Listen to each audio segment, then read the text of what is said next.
My name's Ryan. I'm 19, and what I'm going through right now feels like something out of a twisted drama series. For the past 3 years, I've lived with my mom, Dana, and her husband, Mark. She married him when I was 16, and at first, everything seemed fine. Mark acted polite, even friendly when she was around. But when it was just him and me, a different version of him came out. He'd make subtle jabs, comments about how I was lazy or ungrateful. At first, I brushed it off. Maybe I was being sensitive, so I kept my head down, helped around the house, and tried to avoid him. But his snide remarks turned into open criticism. Nothing I did was good enough. The way I folded laundry, my music, even how I spoke. I brought it up with Mom more than once, but she always defended him. He just wants what's best for you. He's helping you grow up. Then 6 months ago, everything shifted. Mom found out she was pregnant, and Mark turned into super dad overnight. He had big plans, cribs, paint colors, baby names. I wanted to be happy for her, but I couldn't shake the feeling that I was being pushed further out of the picture. And then, like clockwork, the lies started. Mark began feeding Dana stories, said I was coming home late, being rude, disrespectful. None of it was true, but my word never stood a chance against his carefully delivered lies. I felt invisible, isolated, like a stranger in my own home. Things hit a breaking point a few days ago. Dana asked me to sit down. She couldn't even look me in the eye. "You're almost 20, Ryan. It's time to start building your own life.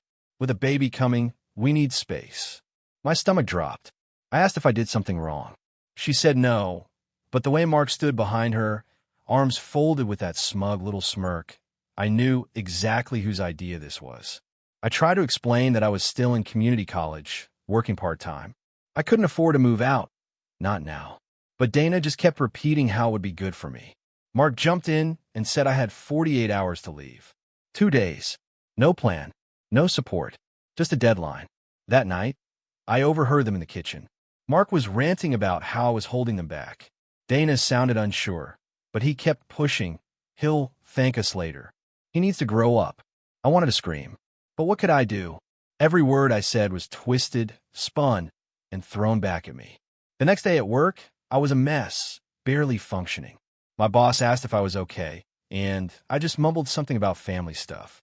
I went home and locked myself in my room, panicking. No savings. No family nearby. All my friends still live with their parents. I even thought about sleeping in my car, just for a while. Then I remembered someone, Aunt Miriam. Technically, she's my grandmother's sister, but she's always been like a second mom. I hadn't called her in years, but I was desperate.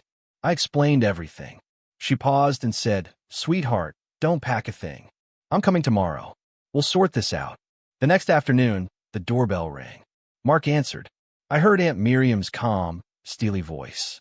"We need to talk. All of us. Now." Mark tried brushing her off, but she stepped right past him. She stood in the middle of the living room and looked straight at me. "Ryan, this house belongs to you." Silence. She explained that my grandmother had secretly changed her will before she passed. She left the house to me. Not to Dana. Not to Mark. To protect me. Because she didn't trust Mark. She told Miriam to keep it quiet unless things ever got bad. Mark exploded. He yelled that it wasn't fair, that we'd tricked him. But Aunt Miriam had the legal documents. And suddenly, the power dynamic flipped. I finally stood up and said it out loud. "This is my house. You don't get to treat me like this anymore." Dana cried. Mark fumed. And for the first time in years, I felt like I had control. We talked. I told them they could stay, but only under 3 conditions. Mark treats me with respect from now on. We all go to family counseling. No changes to the house without my permission. Dana agreed quickly. Mark hesitated, but he had no leverage left. He said yes, but barely looks me in the eye now. Things are still tense, but at least I'm not on the verge of homelessness anymore. Owning a house at 19 is overwhelming. I'm scared, but also proud.